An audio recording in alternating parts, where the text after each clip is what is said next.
Yo classmate, may good news ako sa inyo ngayon dahil lahat ng ating mga old stock na gulong ay naka-sale. Para to dun sa mga customers natin na nahihirapan sa budget. Ngayon, may deal ako sa inyo dahil fast moving na natin ngayon si Beast at saka si Camel.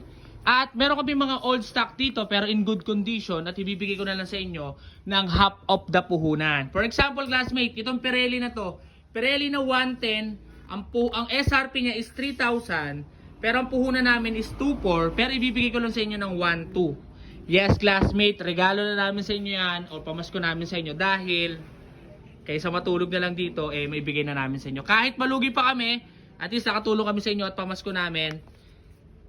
Pwede, diba? And then, ang sample ko pa is the B-Rubber. Yun, 110 by 30. Ang SRP niya is 1,800. Ang puhunan natin is 1,380. O, game, 650 na lang. O, diba?